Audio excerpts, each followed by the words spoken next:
Why would anyone need to be this strong? Well, this is why.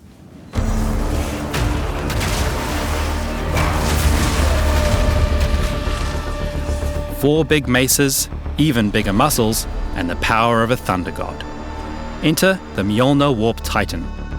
This version of the build is based on a detailed guide by DeadRabbit, but he notes it was initially popularized by Aste, a Korean streamer. This Titan uses the latest in SLAM technology to warp around the map, blow up screens, and chunk pinnacle bosses in seconds. It makes full use of weapon swapping, combining this with additional damage mechanics to squeeze out every advantage the setup has to offer. So, how does it work? At the iron heart of this build is Mjolna, a powerful unique mace that grants Thunder God's wrath. This meta skill will cast all socketed lightning spells automatically when you hit enough enemies with melee attacks. As it turns out, Lightning Warp is a fantastic choice for this auto-casting setup. It creates shocked ground, which lets the build have a fairly constant uptime on Herald of Thunder. Most importantly, Lightning Warp lets us teleport around the map at a pace unbecoming of a mace-wielding titan. Speaking of maces, the rest of our map-clearing damage is coming from our massive earthquake setup. DeadRabbit is using Giant's Blood to equip a two-hand mace in the off-hand slot. This chunk of rebar is stacked with as much damage and attack speed as possible. Using the passive tree and a few greater runes, our earthquake is lightning fast. This is important for survivability too. If you warp into a group of enemies and can't slam down fast enough, you could get stunned and overwhelmed.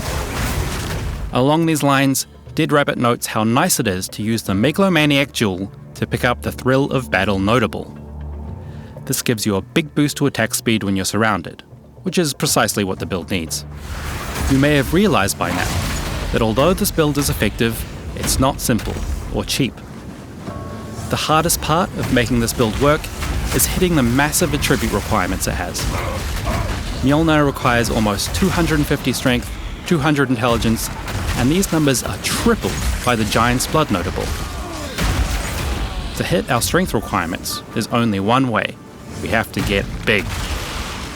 The Titan's passive, hulking form, increases the effect of small passives on the tree. Then we're pathing all over the show to get as many strength nodes as possible. We're also getting lots of strength on our gear, including the Moria Invictus armor to stack strength runes. To hit our intelligence goals, well, we're not. The Jerngriper gloves let us use strength instead of intelligence for our weapon requirements. Hit harder, not smarter. In an older version of the build, DeadRabbit used the Vertex mask to reduce attribute requirements. The author notes it's worth going the extra mile to reach the strength requirement naturally, so we can instead use the deepest tower. With this oppressive helm equipped, all enemies in our presence count as having low life.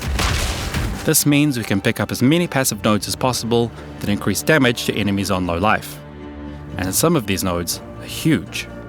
Sometimes, Mjolna with its famously stubby handle is too small to deal with big threats. For bossing, DeadRabbit is using a weapon swap. On his back, this Titan carries two chunks of pure physical damage. On the passive tree, his Mjolnir Earthquake setup is boosted by attack speed, area damage, and area of effect. Anything that helps us clear maps faster. Our double mauls are boosted by simple damage nodes. There's also a little cooking required for big bosses. Dropping Solar Orb with the right support gems can be used to strip fire resistance from the boss and build rage. Armor Breaker can be used to shatter their armor, and Infernal Cry can be used to consume rage and empower the next attacks with fire damage. Finally, a huge rolling slam will smash them to dust. There's a lot of cool little details in this build we don't have time to mention. For example, our reduced skill effect duration, which helps make Earthquake faster, also benefits Time of Need. This is a buff gem that periodically clears curses and ailments, and reducing skill duration gets it to proc more often. We like this build because it makes full use of many of the systems PoE 2 has to offer. It's heavily optimized, no fat, all muscle, and it's just a ton of fun to warp around like a bouncing cannonball. Thanks for watching. If you'd like to know more, check out DeadRabbit's detailed build guide in the description. See you next time!